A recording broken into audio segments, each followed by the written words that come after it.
né? Entender de novo a análise de fundamentos. E a análise de fundamentos, no longo prazo, ela vai acabar fazendo sentido, né? Você pode olhar no curto período e falar, Raul, não vale a pena, mas aqui eu posso mostrar para vocês, eu acho que uma forma melhor da gente fazer essa análise aqui, eu vou voltar para vocês, porque eu queria mostrar para vocês as posições e tal, para vocês entenderem que nem tudo sobe nesse período de tempo, né? Obviamente, né, quando a gente pega a carteira desde o início aqui, desde 2019, né, fevereiro de 2019, até aqui, se passaram quanto tempo? A gente passou aí quase 7 anos? 7 anos, né? Fevereiro a fevereiro, 7 anos. A gente teve ao todo, né, com uma diversificação muito boa. Na renda variável nacional, a gente teve 161% de rentabilidade. A renda fixa, a gente teve 82%. No investimento internacional, 89%, mas começou bem depois, tá? Não começou no mesmo período aqui. Em criptomoedas, 2.295%. E em fundo multimercado, tem um pouco de ouro que tinha aqui em fundo, antes do ouro do Itaú, né? Que antigamente eu tinha que fazer conteúdo aqui no canal e eu não podia comprar ETF porque ninguém comprava. Eu comecei o canal em 2019, não era tão comum investir internacional. E eu falava aqui desde o começo que era importante a gente fazer investimento internacional, mas a maioria das pessoas não gostavam. Então, se a gente pegar em miúdos, a gente pode dizer que 331% dividido por 7 foi 47% anual composto aí, né? Seria a rentabilidade anual, ou 331% nesse mesmo período. Mesmo excluindo criptomoedas, se a gente pegar 161%, eu diria que 23% ao ano foi um bom número nos anos de crise do Brasil aqui, né? Nos anos duros. E em dólar, a gente dizendo que 89,86% também nessa posição dolarizada. A gente teve uma posição bem menor, né? Em dólar ali, mas não foi por 7 anos. Tô dividindo por 7 aqui, mas não foi. Só começou a ter investimento internacional nessa carteira aqui por volta de 2022, né? Diretamente internacional. Antes disso, a gente fazia alocação por meio de ETFs e tal. Então, é uma rentabilidade muito boa. A rentabilidade dessa carteira, se você acompanha ela desde o começo, você sabe que ela era muito boa, mesmo com todos esses erros. Então, existem empresas aqui que desempenharam um bom papel, existem ações que foram para frente, existem ações que foram para trás. Ela era uma carteira com um fator protetivo bem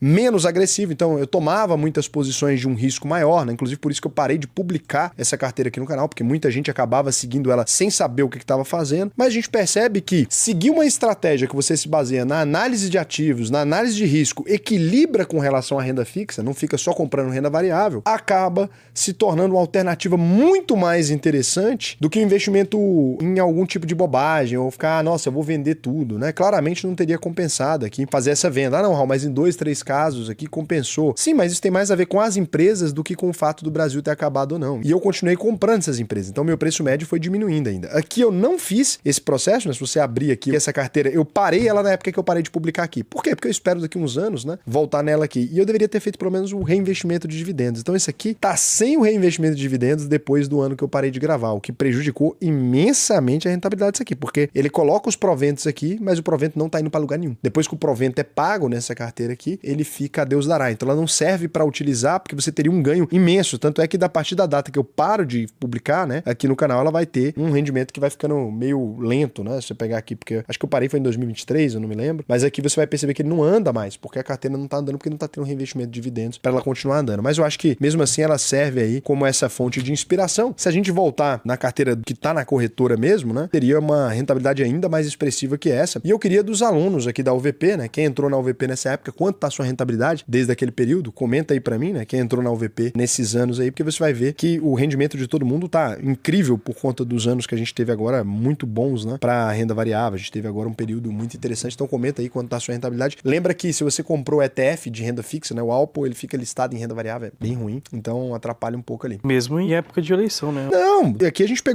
tá aqui com, praticamente podemos dizer que 2 períodos eleitorais completos aqui, né, e não deu muita coisa não. A gente não teve muitos problemas aqui. Pandemia, tudo isso aí, tá? Não teve nada disso nesse período agora, ou seja, compensa muito seguir esse tipo de estratégia, né? E se você quiser aprender a investir baseado em fundamentos, que é o que eu tô ensinando aqui no canal, já vai fazer 7 anos, o que eu vou te recomendar, né? Mesmo conselho do Raul daquela época. Se você voltar lá, ele tá dando o mesmo conselho desde sempre. Cara, quer começar a desenvolver uma estratégia realmente coerente? Quer começar a saber avaliar riscos? Quer começar a saber como fazer a